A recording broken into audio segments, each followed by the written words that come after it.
Bonjour, nous sommes le 15 novembre 2016, mardi. Je voudrais revenir sur la question de la psychologie masculine et féminine. Qu'est-ce qui caractérise les hommes et les femmes et qu'est-ce qui fait que les hommes et les femmes ne peuvent pas s'entendre de façon sérieuse parce qu'ils n'ont pas les mêmes critères, ils n'ont pas le même mode de fonctionnement.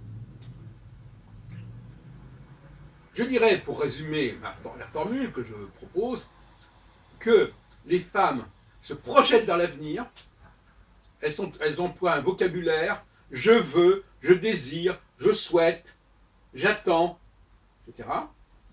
Et les hommes cherchent, eux, à comprendre le passé, d'où ça vient, l'origine, le processus qui est en jeu, etc. Alors, à partir de ce moment-là, on ne voit pas très bien comment ça se rencontre, tout ça. Il y a un vocabulaire qui n'est pas du tout le même, il y a une utilisation des verbes qui n'est pas du tout le même. Ça vaut d'ailleurs aussi pour les enfants de sexe mâle qui sont marqués par le féminin, soit au niveau génétique, soit au niveau de leur environnement familial, etc. Mais ça, c'est tout à fait caractéristique. Je veux ceci, je souhaite être cela, j'aimerais ceci, j'aimerais cela. Voilà. Et l'autre jour, je disais à une personne qui parlait comme ça, mais alors vous attendez quoi? À qui est-ce que vous priez? Vous priez quelqu'un pour avoir ce que vous voulez? Ou alors vous croyez au souhait de la lampe d'Aladin, etc. Non, parce que pour un homme, entendre quelqu'un qui dit je veux, je souhaite, je désire, j'ai envie, hein, j'ai envie, je veux. Bon, alors c'est quand même intéressant. Parce que je veux quoi? Je veux, je veux ce que l'autre a, ce que l'autre est. Et deuxièmement, comment dirais-je, je ne veux pas, je ne veux pas être ce que je suis. Je nie ce que je suis. Je nie ce que je suis, je ne veux pas, je ne me reconnais pas dans ce que je suis. Ou je ne sais même pas ce que je suis, ou je ne me reconnais pas, enfin je ne sais pas d'où ça sort, tout ça, d'où je viens. Par contre, ce que je veux, alors là, je sais très bien ce que je veux. Je ne sais pas comment y arriver, ça c'est notre problème, mais je sais ce que je veux, j'ai envie de ça, je veux ça, je désire ça, je souhaite ça, donnez-moi ça.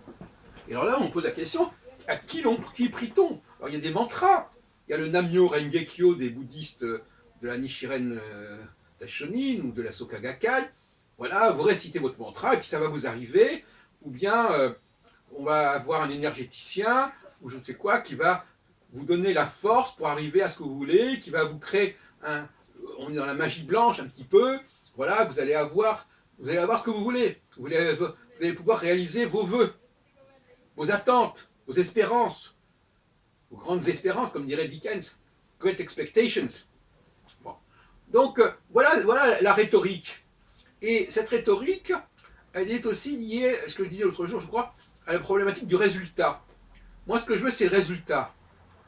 C'est-à-dire que je ne veux pas simplement écrire des livres, je veux aussi que je sois un écrivain célèbre. Vous voyez, je ne veux pas simplement faire la chose, mais je veux aussi que le résultat soit là.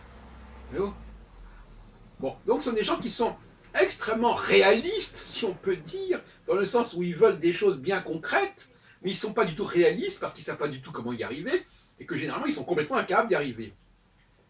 Et ce qui est intéressant aussi, c'est le problème des exogamies. C'est-à-dire que ce sont des gens, je parle des femmes en particulier, plus là, sur une population masculine qui est un petit peu comme ça, mixte, c'est le moins qu'on puisse dire, qui, en fin de compte,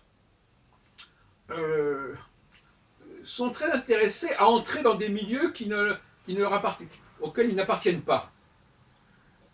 Même si c'est par le petit... Vous savez, c'est comme des gens qui disent « Oui, ben moi, je veux bien être balayeur, ou je veux bien faire n'importe quoi, mais je vais être là. » Bon, pour eux, c'est le mode d'intégration. Ce qu'on appelle une stratégie d'intégration par le bas. Je peux dire comme ça, je fais partie de ce milieu. Oui, c'est vrai, je suis balayeur ou femme de ménage à l'Académie française, mais enfin, je appartiens quand même au milieu de l'Académie française. Voyez-vous, un truc comme ça, je caricature, mais à peine.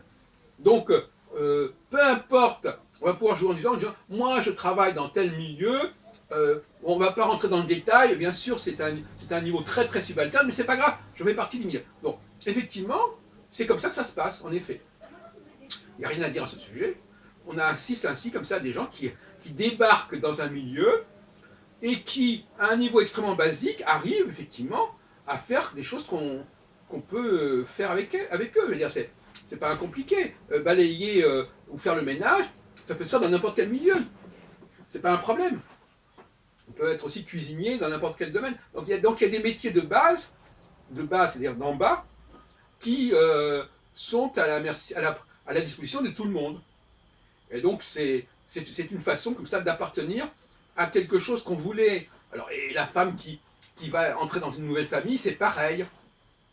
Elle va aussi se cantonner, en tout cas c'était souvent le cas, elle entrait dans un milieu qui n'était pas le sien, et on l'a limitée à des activités qui n'exigeaient pas véritablement d'appartenir à proprement parler à ce milieu, au niveau culturel, au niveau linguistique.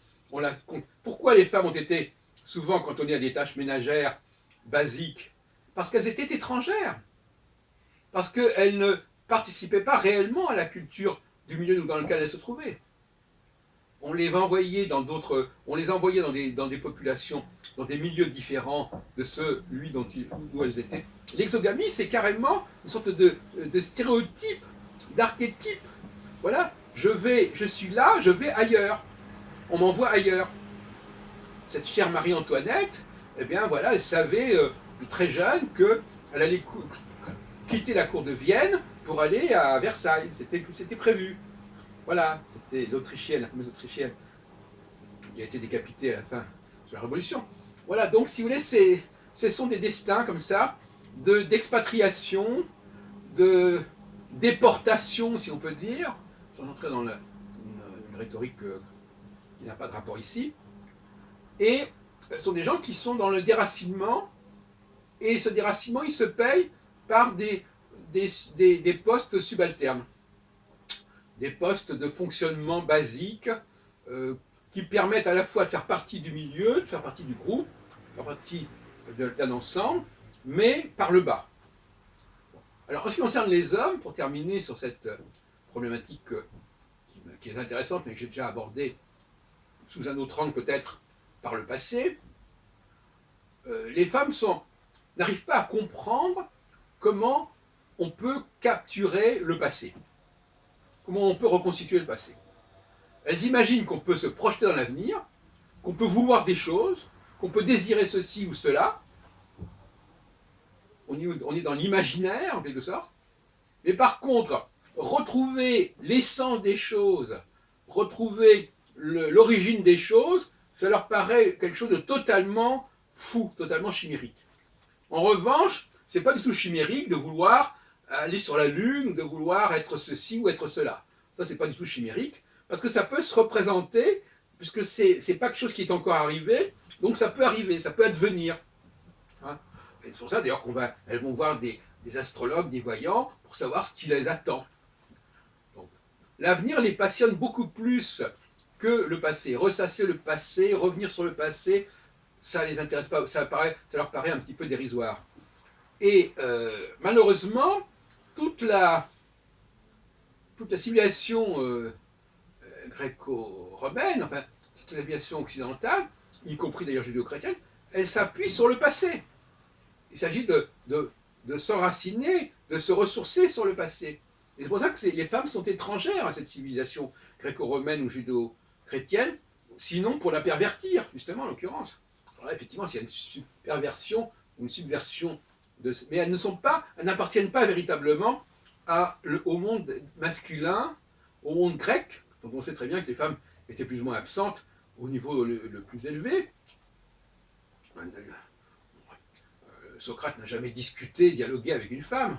Et donc, si vous voulez, elles sont comme ça dans un état secondaire, mineur, et elles n'ont pas la capacité à reconstituer le passé, à voyager dans le passé. Par contre, elles adorent voyager dans l'espace.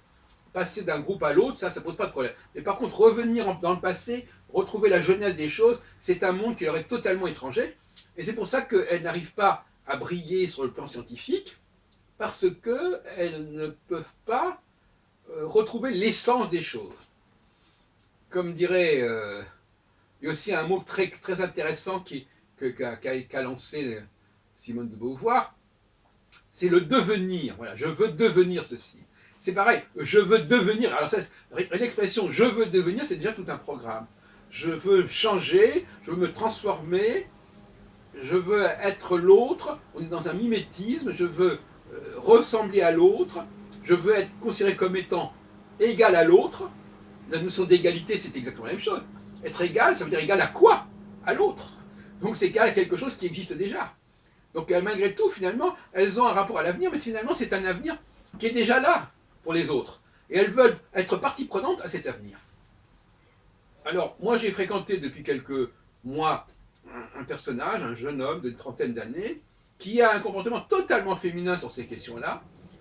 Son discours est constamment truffé de je veux, j'attends, je souhaite, euh, je veux devenir ceci, je veux me dépasser. Et alors la question qui se pose, mes chers amis, c'est de savoir si ce genre de rhétorique est lié à une éducation, à une formation, à un endoctrinement. Je ne le crois pas.